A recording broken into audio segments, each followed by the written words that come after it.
교시 시작하겠습니다. 이행강제금입니다. 이행할 때까지 강제로 계속 돈을 내야 되는 게 이행강제금입니다. 형법의 일사부재의 원칙 예외입니다. 형법에서 일사부재의 원칙이라는 것은 한 번 재판받은 것은 다시는 재론할 수 없다는 원칙입니다. 그래서 전직 대통령들 보면 뭐 김영삼, 김대중 전부 다 대통령 할 때 가족들 다 처벌받았습니다. 노무현 전 대통령도 형님 대통령 할 때 처벌받았습니다. 그럼 대통령 할 때 처벌받았으니까 너무 적게 받았으니까 대통령 끝나면 한 번 더 받아야 된다, 안 된다고요? 그러나 이행강제금은 허가받은 목적대로 사용을 안 하면 사용할 때까지 계속 부과합니다. 그 이행강제금이 시험에 반드시 한 문제는 나오는데요. 이행강제금 제도가 있는 게 공법에 건축법에 있고요, 농지법에 있고요, 그 다음에 부동산 거래 신고 등에 관한 법률, 장사 등에 관한 법률, 부동산 실권리자 명의 등기에 관한 법률 5개 법률에 이행강제금 제도가 있습니다. 그 중에서 장사 등에 관한 법률만 시험에 출제되지 않았고요, 나머지는 다 실제 시험에 출제됐습니다. 특히 공법에서 제가 시험을 봤을 때 기억해 보면 다음 중 이행강제금 제도가 있는 법으로 바르게 연결된 것은 건축법, 농지법이 답이라고 6개 법률 중에서 그게 공법 시험에 출제됐고요. 또 공법에서 건축법만 1년에 2회 범위 내에서 반복 부가징수합니다. 농지법 1년에 한 번이고요, 여기도 1년에 한 번입니다. 장사 등에 관한 법률 1년에 2번 범위 내에서 500만 원씩 부과할 수 있습니다. 그런데 장사 등에 관한 법률은 시험에 나온 적이 없고요. 부동산 실권리자 명의 등기에 관한 법률에서는 보면 실명 등기를 안 하면 1차 이행강제금 과징금 부과받고도 1년 안에 실명 등기 안 하면 1차 이행강제금 10%, 또 1년 지나도록 실명 등기 안 하면 2차 이행강제금 20% 딱 2번만 부과하고 끝입니다. 그러면 이 부동산 거래 신고 등에 관한 법률에서 이행강제금 제도는 구두로 하면 안 된다. 시험에 구두로 X로 출제됐습니다. 문서로 3개월 이내 기간을 정해서 이행명령을 해야 됩니다. 허가받은 목적대로 사용하라고. 자, 암기 프린트 43번에 3개월이 나와 있죠. 3개월. 네, 몇 번에 있어요? 15번에 있죠. 15번. 43번에 15번. 3개월 이내 기간을 정해서 문서로 기간을 정해서 이행명령을 해야 됩니다. 그럼에도 불구하고 명령을 불응했을 경우 이행강제금을 부과하는데, 이행을 허가받은 목적대로 사용을 안 하고 방치하면 10%, 이용 목적을 변경하면 5%, 임대하면 직접 허가받은 목적대로 사용 안 하고 다른 사람한테 임대하면 7%, 기타 7% 이행강제금을 해마다 한 번씩 부과합니다. 1년에 한 번씩 반복 부과징수를 하고, 이행을 하는 경우에는 새로운 이행강제금 부과를 즉시 중지하되, 이행하기 전에 이미 부과된 이행강제금은 이를 징수하여야 합니다. 이행강제금 부과에 대한 불복을 하는 경우 30일 이내 이직이 가능합니다. 앞에서 1개월 5번 나온다고 했죠. 토지거래 허가에서. 근데 이행강제금 부과에 대한 이의신청은 1개월이 아니고 30일. 암기 프린터 35번에 동그라미 8번에 있습니다. 30일 이내 이직이 가능합니다. 이재기는 처분청에 이직이 가능합니다. 자, 선매 협의 절차입니다. 선매라는 것은 먼저 선자입니다. 먼저 사는 게 선매입니까? 먼저 파는 게 선매입니까? 예, 먼저 사는 게 선매입니다. 먼저 파는 게 아니고요. 그래서 공익사업용 토지이거나 허가받은 목적대로 이용하고 있지 않는 토지, 시험에 허가받은 목적대로 이용하고 있는 토지 X로 출제됐습니다. 이용하고 있지 않는 토지가 선매협의 대상 토지입니다. 또는 공익사업용 토지인 경우, 공익사업용 토지인 경우 국가, 지자체, 공공기관, 공공단체가 다른 개인들에 우선해서 우선 매수 협상권을 갖는다는 이야기입니다. 자, 그래서 허가신청, 소유권에 대해서 허가신청이 있으면 15일 이내에 허가 처분을 하거나 불허가 처분을 하거나 또는 선매 협의 사실을 통지해야 된다. 이 셋 중에 아무런 조치를 안 하면 16일 되면 허가받은 것으로 본다. 자, 그리고 허가 신청이 있는 날로부터 1개월 이내에 선매자를 지정해서 토지 소유자에게 통지를 해줍니다. 그러면 통지받은 날로부터 15일 이내에 선매 협의를 착수해야 됩니다. 자, 15일은 암기 프린터 49번에 동그라미 6번, 49번에 동그라미 6번 선매 협의 시작이죠. 그리고 동그라미 2번 허가, 변경 허가 또는 불허가 처분 15일 이내에 불허가 처분을 하건 허가 처분을 하건 15일 안에 처리해야 된다고요. 자, 그리고 선매자 지정 통지받은 날로부터 1개월 이내에 선매 협의를 완료해야 되고 선매 협의 완료 조서도 제출을 해야 됩니다. 선매 협의 불성립 시 지체 없이 허가 또는 불허가 처분을 해야 됩니다. 시험에 선매 협의 불성립 시 지체 없이 불허가 처분해야 된다 하면 X입니다. 허가 또는 불허가 처분입니다. 그래서 선매 협의가 불성립됐다고 그게 무조건 불허가 해야 되는 것은 아니라고요. 자, 아까 불허가 처분을 받아서 매수 청구할 때 매수 가격은 공시지가였죠. 그런데 선매 가격은 개인들 간에 1억에 살 사람이 있습니다. 그런데 LH가 선매자로 지정돼 가지고 공시지가로 7천만 원에 사겠다고 우선 협상을 하면 협의가 성립되겠어요? 안 되겠어요? 안 되겠죠. 그래서 시세대로 사겠다고 해야 팔 거 아니에요. 다른 사람은 1억에 살 사람이 있는데. 그래서 이게 시세라는 거는 감정평가사한테 사실 옛날에는 돈 좀 주고 비싸게 평가해달라고 하면 해주고 그랬어요. 옛날에는. 그래서 시세대로 산다고 해야 다른 사람 살 사람이 이미 정해져 있는데 먼저 사겠다는 이야기잖아요. 그래서 시험에 이게 잘 나온다고 선매 가격은 감정가격, 불허가 처분을 받아서 매수 청구할 때 매수 가격은 공시지가라는 것 주의하시기 바랍니다. 자, 포상금 지급 대상입니다. 요약집은 143에 있고 암기 프린트는 28번에 있습니다. 거짓 해임 허가, 거짓 해임 허가, 거짓 해임 허가.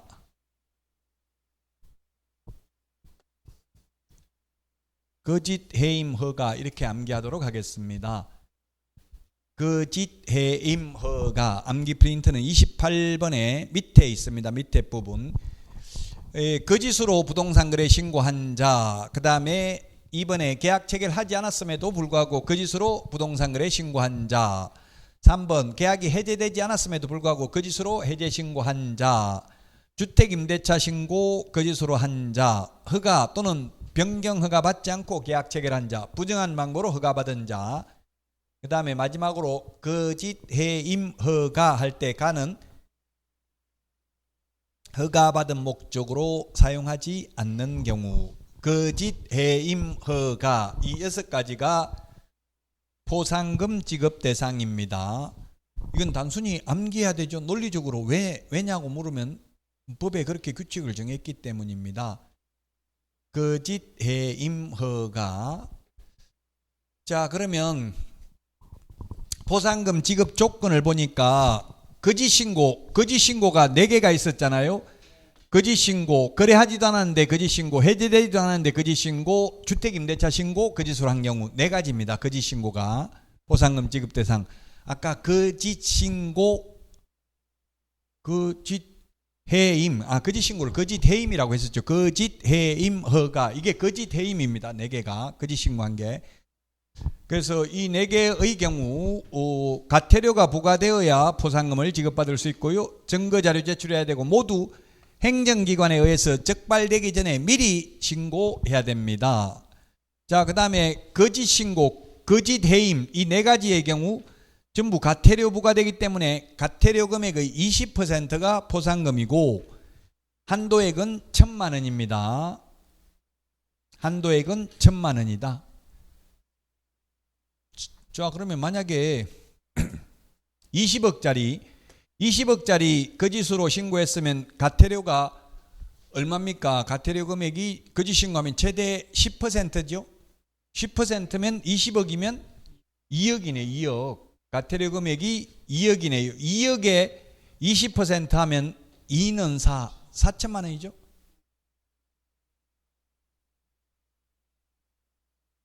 예, 그러니까 4천만 원이라도 한도가 1천만 원이니까 1천만 원밖에 못 받는다는 이야기예요. 실제 한도가 있는 건 요거 하나, 거짓 신고하는 거 요거 하나밖에 없어요. 나머지는 거래하지도 않았는데 거짓 신고한 경우는 3천만 원이잖아요. 가태료가 3천만 원에 20% 해봐야 600만 원밖에 안 되잖아요. 1천만 원 한도 안 걸리잖아요. 한도 걸리는 거는 이거 하나밖에 없다고, 거짓 신고한 경우. 자, 그 다음에 허가받지 않거나 부정한 방법으로 허가받은 경우에는 검사가 공소 제기를 하거나 기소유예 결정이 있어야 되고요. 그 다음에 허가받은 목적으로 사용하지 않는 경우는 3개월 이내에 기간을 정해서 문서로 이행명령을 해야 포상금을 받을 수 있습니다. 요 두 개는 포상금 50만 원입니다. 허가받지 않거나 허가받은 목적으로 사용하지 않는 경우는 50만 원. 가태료 부과되는 경우는 포상금이 가태료 금액의 20%고 한도액은 1,000만 원입니다. 한도액은 1,000만 원이다.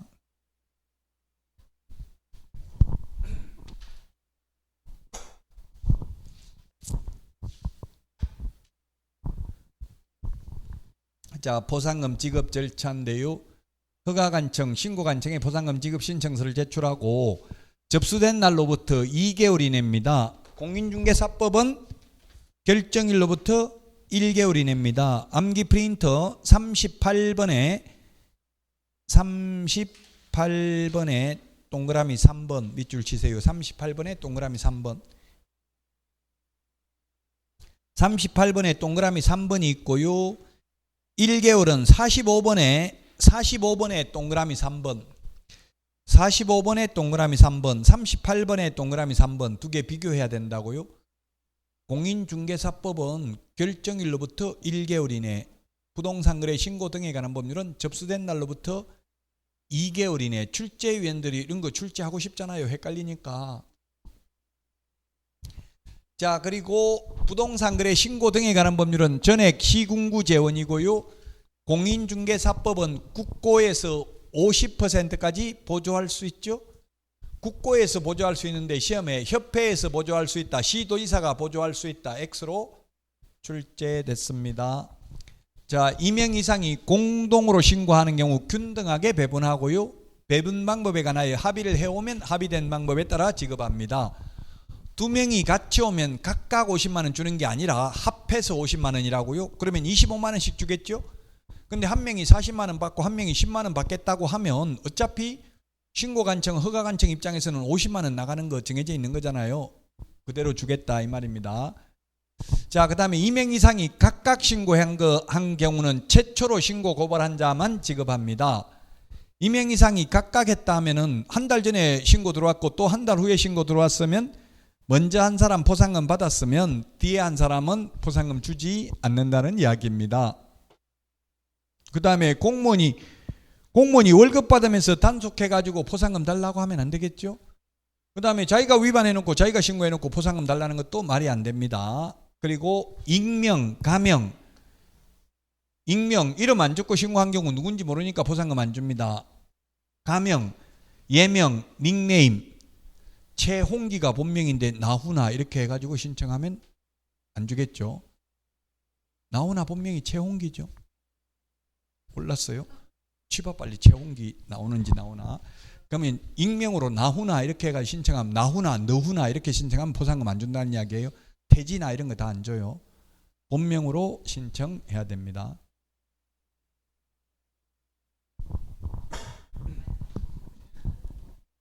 안 나와? 예, 그래서 익명, 가명으로 신고하면 안 되고 본명으로 신고를 해야 된다. 익명은 이름 안 적고 신고한 경우죠. 시험에 익명으로 신고하면 국가가 뭐 환수한다 했는데 아예 포상금 지급했다고 국가가 환수한다 그런 거 주지를 않습니다. 아예 처음부터 포상금 주지를 않는다. 자, 그 다음에 위반시 제재인데 3년 이하의 징역이나 3천만 원 이하의 벌금 요게 신설됐는데 재산상 이득을 취득할 목적 이 말이 들어가면 3년 이하의 징역이나 3천만 원 이하의 벌금이고요. 이 말이 안 들어가면 똑같습니다. 이 두 개가 3천만 원 이하의 가태료입니다. 재산상 이득을 취득할 목적으로 이 말 안 들어가면 3천만 원 이하의 가태료. 재산상 이득을 취득할 목적으로 이 말이 들어가면 3년 이하의 징역이나 3천만 원 이하의 벌금입니다. 재산상 이득을 취득할 목적으로 거래하지도 않았는데 거짓 신고한 경우, 해제되지도 않았는데 거짓으로 해제 신고하면 3년 이하의 징역이나 3천만 원 이하의 벌금. 재산상 이득을 취득할 목적으로 이 말이 안 들어가면 3천만 원 이하의 과태료입니다. 자, 그 다음에 토지거래 허가받지 않거나 부정한 방법으로 허가받은 경우 2년 이하의 징역이나 100분의 30에 상당하는 금액 이하의 벌금입니다. 거래 대금 지급 증명자료 제출하지 않는 경우도 3천만 원 이하의 과태료 대상이 되겠습니다. 500만 원 이하의 과태료입니다. 30일 이내에 부동산 거래 신고하지 않는 경우, 그 다음에 30일 이내에 해제 신고하지 않는 경우, 그 다음에 개공에게 신고하지 아니하게 하거나 거짓 신고하도록 요구한 자, 거짓 신고를 조장하거나 방조한 자, 거래대금 지급 증명자료 외의 자료를 제출하지 않는 경우 500만 원 이하의 과태료. 외자 이게 빠지면 3천만 원 이하의 과태료죠. 외의 자료는 500만 원 이하의 과태료, 외자 빠지면 3천만 원 이하의 과태료입니다. 거래대금 지급 증명자료 제출하지 않는 경우. 옛날에 100분의 5가 100분의 10으로 바뀌었습니다. 거짓 신고한 경우. 물론 100분의 10 무조건 일률적으로 100분의 10은 아니고요. 100분의 10 범위 내에서 다시 개별 기준은 있기는 한데 그 개별 기준까지는 암기하지 말자고요. 시험에 나오면 틀리는 수밖에 없고. 자, 그 다음에 위반 시 제재인데 300만 원 이하의 과태료입니다. 교환계약, 등여계약을 체결하고 60일 이내에 신고 안 하면 300만 원 이하의 과태료. 매매계약은 제외한다고 되어 있는데요. 매매계약은 30일 이내에 신고 안 하면 500만 원 이하의 과태료인 것은 외국인이든 우리나라 사람이든 똑같다는 이야기예요. 제외한다는 말은. 자, 그 다음에 100만 원 이하의 과태료. 계약 이외의 원인 6개월 이내에 신고하지 않는 경우, 국적 변경돼서 계속 보유 신고 6개월 이내에 하지 않는 경우 100만 원 이하의 과태료. 주택임대차 신고하지 않거나 거짓 신고한 경우 100만 원 이하의 과태료입니다. 개업공개사에게 과태료를 부과한 신고관청은 10일 이내에 등록관청에 과태료 부과 사실을 통보해야 됩니다. 암기 프린터 40번에 보시면 9번, 40번에 동그라미 9번 밑줄 치실까요? 40번에 동그라미 9번. 이런 건 시험에 내면 10일 대신에 7일 이렇게 바꿔서 낼 수 있고요. 시험에 당연히 출제됐습니다. 숫자는 암기를 하셔야 되겠습니다. 이 암기 프린트 2개를 그래서 노트에 한번 적어 보시고, 적어보기 힘들면 읽어라도 보시는 게 좋습니다. 제가 서울시 그 개업공개사 연수교육 사이버 교육 강사인데요. 그 교환을 제출하라고 하는데 스크립트를 제출하라더라고. 스크립트가 뭐냐면 대본이에요. 대본. 그냥 이게 강의 원고가 아니라 대본을 제출하라고 하니까 헛소리 할 수도 있으니까 지금 제가 강의하면 헛소리 할 수도 있잖아요. 마음대로 말하니까.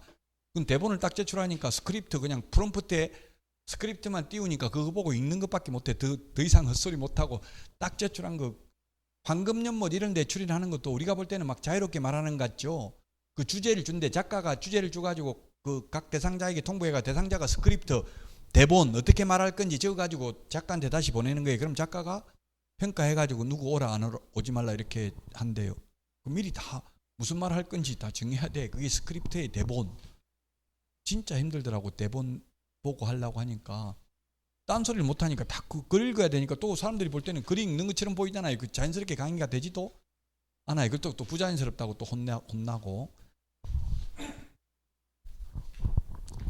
그래서 여러분들도 가장 좋은 거는 직접 강의를 해보거나 직접 이걸 한번 적어보거나 이렇게 하면 기억이 오래 남는다고요. 그럼 그것도 저것도 할 시간 없으면 그냥 읽어라도 한번 보셔야 돼. 그럼 지금 다 못 읽어보더라도 오늘 10일 나왔으니까 10일 나온 거 한번 숫자 쭉 읽어보고 15일 나왔으니까 15일 한번 읽어보고 30일도 나오고 1월도 나오고 숫자 많이 나왔잖아요. 그럼 그 관련된 거라도 한번 읽어보시라고요. 꼭 시간 없으면 그냥 쉬는 시간에 10분 중에서 한 5분만 읽어봐도 몇 개나 읽어본다고요. 자, 전자문서 불가능입니다. 요약집은 121페이지, 암기 프린터는 50번에 맨 밑에 까만 별표가 있습니다. 원칙적으로 전자문서가 불가능한 이유가 뭡니까? 저도 이해를 하기 위해서 물어보니까 공무원한테 전자문서가 불가능한 것은 담당 공무원이 사실 여부를 확인해야 되기 때문에 담당 공무원한테 직접 오라는 이야기예요. 그럼 어떤 경우가 그게 해당되냐면, 이게 한 명이 신고를 거부해서 단독으로 부동산 거래 신고한 경우는 혼자 사니까 속일 수도 있잖아요. 그래서 담당 공무원이 사실 여부를 확인해 보려고 이거는 방문 신고만 가능하고요.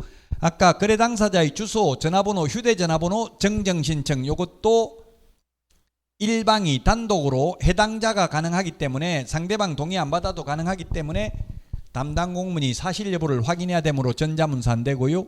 면적 변경 없는 상태에서 가격 변경 신고하려면 계약서, 사본 등을 들고 가야 됩니다.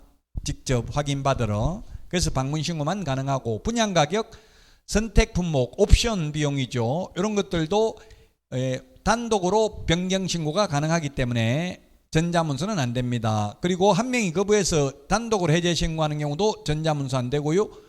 고용관계 종료 신고는 전자문서 안 되고, 고용 신고는 전자문서 됩니다. 이거는 논리적으로는 좀 말이 안 맞는데 어쨌든 우리 시행규칙 8조에 있습니다. 고용 신고는 전자문서 가능한데 고용관계 종료 신고는 전자문서 안 되는 것으로 나와 있습니다. 시행규칙 8조에. 그 다음에 휴업, 폐업의 경우 등록증 원본을 반납하러 가야 되니까 전자문서 안 됩니다. 이거는 7번은 시험에 많이 나왔어요. 휴업, 폐업은 전자문서 안 되고, 재개, 변경 신고는 전자문서 가능하죠? 재개, 변경 신고는 전자문서 가능한데 휴, 폐업은 전자문서 불가능입니다. 자, 오늘 했던 내용이 부동산 거래 신고, 그 다음에 해제 신고, 그리고 정정 신청, 변경 신고 해가지고 최소한 2문제 이상은 출제되고요. 주택 임대차 신고 1문제, 그 다음에 외국인 특례 1문제 하면 4문제, 토지거래 허가제도도 최소한 2문제 출제됩니다. 그래서 최소한 6문제, 많이 나오면 9문제까지 나올 수 있습니다. 토지거래 허가구역 지정권자는 국토부 장관 또는 시도의사, 허가권자는 시장, 군수, 구청장, 허가구역 지정 절차, 허가 절차, 선매 절차, 이런 것들이 시험에 나올 수 있고요. 그 다음에 불허가 처분을 받은 경우 매수 청구할 수 있고 이의신청할 수 있고요. 그 다음에 이행강제금 제도가 있었습니다. 허가받은 목적대로 사용 안 하면 이행강제금을 방치하면 10%, 이용 목적을 변경하면 5%, 임대하면 7%, 기타 7%를 부과합니다. 자, 오늘까지가 중요하고요. 이제 남은 중개실무 2주가 남았는데요. 중개실무는 사실 시험에 최근에 보면 한 5문제 정도밖에 출제 안 됐습니다. 실무를 많이 내면 어렵습니다. 왜냐하면 실무는 모든 과목이 다 실무에 해당될 수 있죠. 세법도 공법도 모두 실무에 해당될 수 있습니다. 그래서 그 감정평가사 부동산학 원론을 보면 시험 범위에 부동산학 원론에 민법도 2문제, 공법도 2문제, 중개실무도 2문제, 세법도 2문제 이렇게 나와요. 한 10문제 정도가 다른 과목이 나와요. 잡다한 게. 자, 그래서 다음 주에 하는 거는 이제 주택임대차보호법은 반드시 시험에 1문제 나오고요. 나머지는 나올 수도 있고, 앞에 있는 중개실무 앞에는 그렇게 이게 중요하지 않고요. 확인설명, 조사 확인설명 1문제 나올 수 있고, 계약체결, 전자계약체결 이런 데서도 1문제 나올 수는 있는데 비교적 다음 주는 중요하진 않고, 주택임대차보호법은 민사특별법, 민법에서도 반드시 출제됩니다. 중요합니다. 자, 그러면 오늘 문제 보도록 하겠습니다. 문제 이거하고 똑같아요? 똑같냐고요? 자, 오늘 했습니다. 토지 취득 자금 조달 계획에 대해서 틀린 것. 문제 풀 때는 틀린 것, 옳은 것 이걸 좀 체크해 놓고 하는 게 좋을 수도 있어요. 자, 수도권 광역시 세종특별자치시의 경우 지분 거래하는 경우에는 거래 금액과 무관하게 자금 조달 계획서 제출해야 된다. 금액과 무관하게 X. 수도권 등 외의 지역은 얼마라고 했어요? 얼마 이상? 암기 프린터 13번 맨 밑에 한번 보세요. 암기 프린터 13번. 암기 프린터 13번 맨 밑에 보니까 6억 초과가 아니라 이상입니다. 이상. 암기 프린터 13번 맨 밑에. 6억 이상, 지분거래든 비지분거래든 6억 이상이고요. 그 다음에 수도권 광역시 세종특별자치시의 경우 지분거래가 아닌 경우에는 3억 이상이 아니고 얼마예요? 3억 이상이 아니라 1억이죠. 1억. 2번이 틀린 답이네. 1번은 이게 수도권이니까 지분거래면 금액과 상관없이 없죠. 제가 수도권 등 아닌 경우로 말해버리는 것 같은데 수도권 등이니까 수도권 광역시 세종특별자치시는 금액과 상관없이 암기 프린트 13번 맨 밑에. 그래서 2번이 정답이네요. 2번. 자, 그 다음에 신고대상 토지거래계약 체결일로부터 역산하여 1년 이내에 매수한 다른 토지가 있는 경우에는 그 토지 가격을 거래가격에 합산하여 계산하고요. 매수인이 국가 등이거나 매수인의 국가 등이 포함되어 있는 토지거래는 제외하고요. 그 다음에 수도권 광역시 세종특별자치시 외의 경우에는 지분거래든 비지분거래든 6억 초과가 아니라 이상인 경우에 토지취득자금조달계획 제출해야 된다. 그 지금 정부에서는 주택취득자금조달계획하고 토지취득자금조달계획만 제출하라고 하고 상가, 오피스텔, 생활형 숙박시설, 지식산업센터, 전원주택 이런 건 전원주택도 주택에 해당되네요.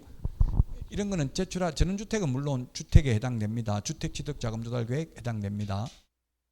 이게 정부에서 하지 말라는 게 돈이 된다는 이야기예요. 규제 안 하는 거, 상가 같은 거는 굉장히 위험하다는 이야기입니다. 상가는 잘못 받으면 손해볼 수도 있어요. 잘 받으면 물론 지역별로 또 좋은 데도 있기는 하지만. 자, 그 다음에 2번입니다. 부동산 거래 신고 대상이 되는 계약입니다. 건축물의 분양에 관한 법률에 의한 공급계약, 도시개발법에 따른 공급계약, 주택법에 따른 매매계약, 공급받는 자로 분양권 매매계약, 도시 및 주거환경정비법에 따라 관리처분 인가받은 입주자로 선정된 지위 입주권 매매계약 다 신고 대상이죠. 5번이 정답이 되겠네요. 암기 프린트 12번 건공도시 빈산주택 맨 밑에 8개 법률에 의한 공급계약 신고해야 됩니다. 건축법이 아니고 건축물의 분양에 관한 법률이라는 것 주의하셔야 되겠습니다. 5번이 정답이 되겠습니다. 28회 기출문제인데요. 최근에 기출문제 스타일이 이렇게 박스형 문제가 나오고요. 보기가 4개 아니면 3개 이렇게 많이 나와요. 근데 연습 문제 할 때는 뭐 보기를 박스 안에 10개 낼 수도 있지만 실제 시험에서는 4개, 3개 이렇게 많이 나온다고요. 이 패턴을 익혀야 됩니다. 이게 모든 과목이 이렇게 박스형 문제가 많이 나오고 있어요. 최근 경향이 트렌드가. 유행이라는 게 있죠. 유행이 있어가 말 같은 거 이런 것도 제 유튜브에 뭐 올려놓은 거 보니까 젊은 사람들이 댓글 달아놓은 거 무슨 말 했는지 이해가 안 되더라고. 개 못생긴 거 뭐라 하더라고. 뭐 개, 옛날에 우리 개복숭아 이런 거는 못 먹는 게 개복숭아고 개두릅 별로 안 좋은데 개를 붙이는데 요즘 애들은 개를 좋은 거에 붙이더라고. 개이득 개이득 무슨 말인지 알 수가 없더라고. 개이득 맞네. 일부러 그렇게 좀 약간 말을 지금 감정을 노출 안 시키려고 그렇게 하는 경향이 있대요. 심리적으로 보면. 그럼 진짜 좋은 표현인지 안 좋은 표현인지 헷갈리게 좋은 표현하고 안 좋은 거하고 같이 붙여서 합성어를 쓰는 경우가 많다고요. 개이득 뭐 이득이 된다는 이야기겠죠. 자, 그 다음에 정정 신청 대상이 아닌 것 주지사 종목 암기 프린트 14번에 있습니다. 암기 프린트 14번 답은 2번입니다. 개업 공인중개사의 성명 주소는 정정이 안 됩니다. 암기 프린터 14번에 보면 개업 공인중개사의 전화번호 상호 사무소 소재지는 정정이 되는데 개업 공개사의 성명 주소는 안 된다고. 이게 30회 때 출제된 기출문제입니다. 주지사 종목 앞대가리만 암기해가지고 못 풀 수도 있어요. 무슨 대가리인지까지도 보셔야 되겠습니다. 자, 그 다음에 변경 신고할 수 있는 사유 이것도 기출문제입니다. 모두 고른 것은 암기 프린트 15번 지분 변경 도면 가기. 거기에 오늘 지금 제가 아까 참 그 강의 교환에는 8개만 있었는데 9개 하나 더 신설됐습니다. 이걸 말 안 했는데요. 아까 강의 교환에서는 9번에 보니까 암기 프린트 15번에 위탁 관리인의 성명, 주민등록번호, 주소, 전화번호 변경 가능합니다. 그 밑줄 치세요. 9번이 신설됐습니다. 9번. 암기 프린트 15번에 9번. 15번에 9번. 위탁 관리인의 성명, 주민등록번호, 주소, 전화번호 정정이 아니라 변경 신고 가능합니다. 대한민국에 주소나 거소를 두지 않는 경우 위탁 관리인을 지정해서 신고해야 되죠? 예, 5번이 답이 되겠습니다. 지분 변경, 도면 가기, 거래 지분 비율, 계약 기한, 면적 변경, 중도금 지급일 변경. 변경도 되고 정정도 가능한 게 뭐라고 했어요? 거래 지분 비율, 거래 지분, 면적 3개는 정정, 변경 모두 가능하다고 했죠? 좀 이게 논리적으로 보면 이해가 안 될 수 있어요. 14번 암기 프린트 15번 그냥 암기하셔야 됩니다. 이해 안 되면. 저도 사실 강의하면서도 이해 안 되는 부분이 좀 있어요. 때로는 뭐 억지로 이해하려고 할 수 없고 그냥 암기해야 된다고요. 왜 이거는 정정이 안 되고 안 되는 걸까? 깊이 고민해봐도 사실 답이 없더라고요. 자, 다음은 5번입니다. 5번 문제 보도록 하겠습니다. 주택임대차 신고입니다. 주택임대차 신고 아까 뭐라고 했습니까? 6천만 원 초과하거나 월차임 30만 원 초과하는 경우 며칠 이내 계약일로부터 30일 이내에 주택임대차 신고해야 된다. 답은 3번입니다. 요 숫자 이렇게 기출문제 32회 때 나왔으니까요. 숫자 암기해야 되는데 30은 전부 35번에 있고요. 사실 30만 원 이런 건 암기 프린트에 없어요. 30만 원은 30이라는 숫자에 30만 원은 안 들어가 있다고요. 답 3번이 되겠습니다. 주택임대차 신고입니다. 수도권 광역시 외의 군지역은 신고하지 않습니다. 전입신고하면 주택임대차 신고한 것으로 보고 주택임대차 신고하면 확정일자 받은 것으로 본다. 위반하면 100만 원 이하의 가태료이다. 자, 그 다음에 6번입니다. 외국인 부동산 취득에 관한 설명으로 옳은 것을 했는데 국제연합도 외국인 등에 포함된다. 국제연합, 정부간 기구, 비정부간 기구 다 해당되죠? 준정부간 기구 다 해당됩니다. 자, 매매 계약을 체결했을 때는 매매는 특례가 적용되지 않는다 했죠? 30일, 60일이 아니고 30일 이내에 신고해야 되고 안 하면 500만 원 이하의 가태료고 30일의 기출문제입니다. 자, 그 다음에 상속의 경우 계약 이외의 원인은 1년이 아니고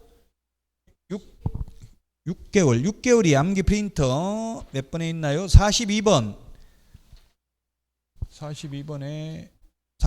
상속이 계약 이외의 원인이죠?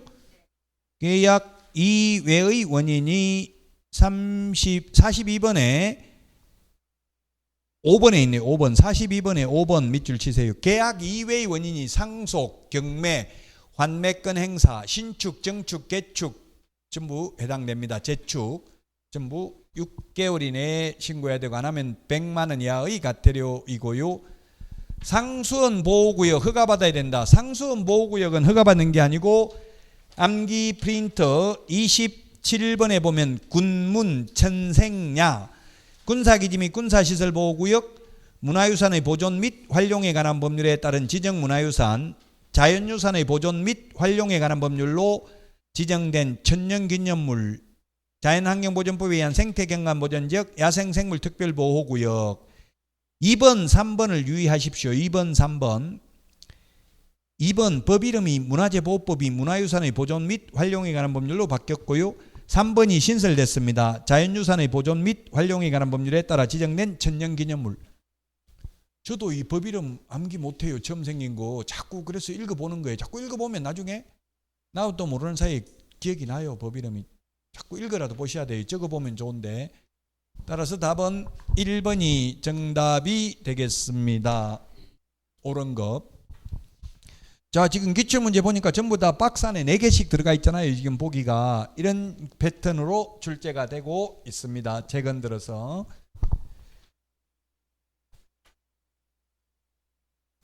자, 다음은 7번입니다. 30일의 기출문제입니다. 자, 틀린 것이 옳은 것인데 허가구역 7년이 아니고 몇 년 동안 최대 5년 동안 지정할 수 있다고 했죠? 5년. 허가구역 지정하려면 도시계획위원회 심의를 거치는데 인접 시도지사 의견 들어야 된다. 의견 청취는 재지정할 때만 의견 청취를 하는데 시도의사가 재지정하려면 시장군수구청장 의견을 청취하고 국토부 장관이 재지정하려면 시도지사 및 시장군수구청장 의견을 청취하죠. 인근 시도의사 의견 청취하는 것은 없습니다. 답은 3번이 정답이 되겠습니다. 시도지사가 허가구역을 지정한 때는 이를 공고하고 그 공고 내용을 국토부 장관, 시장군수구청장에게 통지해야 된다. 만약 장관이 지정했다면 시도지사를 거쳐서 시장군수구청장에게 통지해야 됩니다. 4번 3일 후에 효력이 발생하는 게 아니라 5일 후에 효력 발생하고요. 재지정, 축소, 해제의 경우 즉시 효력이 발생한다. 자, 그 다음에 주거지역의 경우에는 600제곱미터가 아니라 주거지역은 얼마예요? 60이죠. 주거지역, 미지정 60, 공업, 상업 150, 녹지지역 200, 기타 250, 농지 500, 임야 1000제곱미터 초과하는 경우 허가받아야 됩니다. 암기 프린터 32번에 있습니다. 답 3번입니다.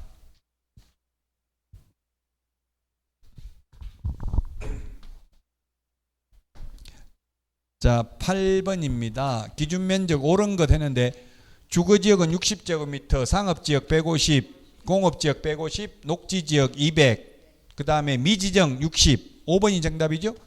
암기 프린터 32번에 있습니다. 허가받아야 되는 기준면적.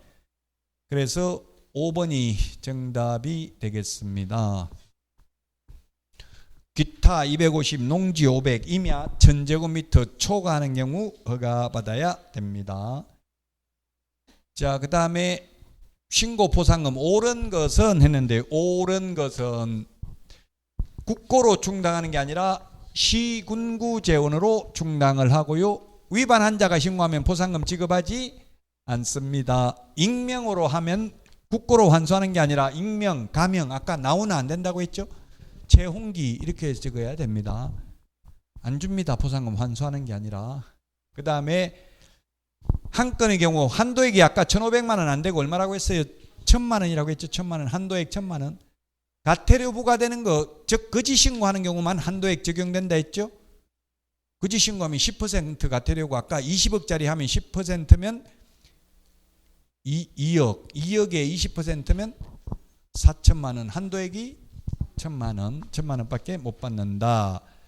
자, 그 다음에 5번이 답이네요. 포상금 결정을 통보받은 신고인은 포상금을 받으려면 국토부령으로 정하는 포상금 지급 신청서를 작성하여 신고관청 또는 허가관청에 제출해야 된다. 예, 5번이 정답이 되겠습니다. 30회 때 기출문제입니다. 기출문제만 정확하게 파악해도 80점은 받을 수 있습니다. 60점 이상이면 합격입니다. 자꾸 어려운 문제 하지 마시고 기출문제 위주로 쉬운 문제 위주로 보셔야 됩니다. 시중에 모의고사 같은 것도 뭐 특정 어렵게 내는 데가 있어요. 특별히 그게 좋은 문제가 아니라고 어려운 게 사이드에 있는 것만 그런 것만 할 필요 없고요. 기출문제 위주로 계속 보셔야 돼요.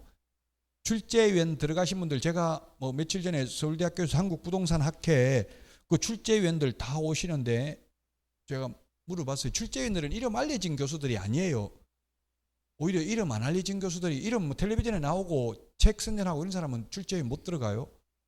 출제위원 들어가면 뭐 이야기하는데 물어보니까 2주 정도 합숙하는데 일주일 내 기출문제 범위 내에서 내라고 한대요. 그럼 지금 들어가서 볼 수 있는 게 기출문제하고 우리 시중에 있는 뭐 방문각 책이든 어느 책이든 어느 출판사 책 하나도 못 가지고 간대요. 하나도 못 본대요. 시중에 있는 학원에서 보는 책은 하나도 못 본다고요? 뭐 보고 내는데 물어보니까 대학 교수들이 쓴 책 한 150권 정도, 부동산 학개론 같은 경우는 한 150권 정도 있대요. 참고할 수 있는 서적이. 그 참고하는 것보다는 기출문제 위주로 낸다고. 기출문제 나왔던 거 보고 그럼 뭐가 중요한지도 모르고 계속 기출문제 위주로 내요. 그리고 이제 40문제 중에서 1번 정답, 2번 정답, 3번, 4번, 5번이 각각 8문제씩 출제하라고 이야기를 하고요. 기출문제 범위 내에서 내라고 하고, 그리고 뭐 예를 들면 학개론 그 지금 부동산학 교수들이니까 그 부동산학 교수들은 5명 들어간대. 출제인 5명 들어가면은 8문제씩 출제한대요. 그러면 8문제가 아니라 10문제씩 출제한대. 그럼 50문제죠? 그럼 10문제 빼는 거에 상호 크로스 체크해가지고 남이 출제한 것 중에서 논란의 여지가 있는 거 2문제 빼라고 한다고. 다른 교수들이 자기가 출제한 사람 말고 다른 사람이. 제가 아는 그 교수님도 들어가서 그래서 미국에서 거미집이론 새로 배운 거 출제했다가 욕만 실컷 얻어먹었대. 만약에 이 신청 들어오고 문제 잘못된 거 항의하면 네가 책임질래. 만약에 이 신청 한 문제 인용되면 1년간, 2문제 인용되면 2년간 출제위원으로 못 들어가고 연대 책임이래. 연대 책임. 한 명만 못 들어가는 게 아니라 모조리 5명 다 교체된다고요. 이 신청 인용되면. 그래서 논란의 여지가 있는 문제를 가급적이면 안 내려고 한다는 이야기예요. 그러면 기출문제가 검증받았기 때문에 기출문제가 가장 안전하죠. 새롭고 신선한 거 냈다가 골 아프다는 이야기예요. 특히 학계로는. 다른 거는 뭐 공법 같은 거는 법조문에 있는 걸 내니까 논란의 여지는 없어요. 공인중개사법도 마찬가지. 어려운 거 법조문에 있는 거 안 배운 거 냈어요. 작년에 틀리라고. 그런 건 틀려줘야 돼요. 자, 9번에 답 5번이고요 10번입니다 신고 포상금 32회 때 1, 2, 3, 4 여기 4개네. 보기에 이렇게 4개 넣어놓고 이런 게 기출문제 전형적인 패턴이다. 뭐였어요? 거짓 해임 허가. 암기 프린터 28번에 거짓 해임 허가. 이 6개가 포상금 지급 대상이었죠. 거짓 신고한 경우, 거래하지도 않았는데 거짓 신고한 경우, 해제되지도 않았는데 거짓으로 해제 신고한 경우, 임대차 신고 거짓으로 한 경우, 허가받지 않거나 부정한 방법으로 허가받은 경우, 허가받은 목적으로 사용하지 않는 경우 6가지입니다. 그래서 기업 해당되죠. 기업 신고하지 아니하도록 요구하는 행위는 500만 원 이하의 과태료입니다. 그러나 포상금 대상은 아닙니다.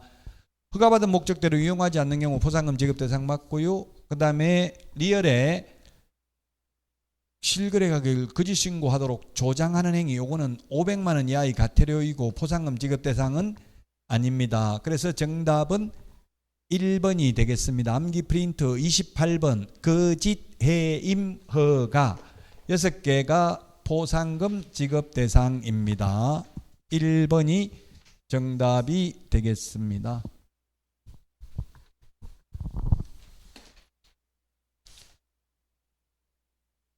자, 오늘 여기까지 하고 다음 주에 찾아뵙도록 하겠습니다. 수고하셨습니다.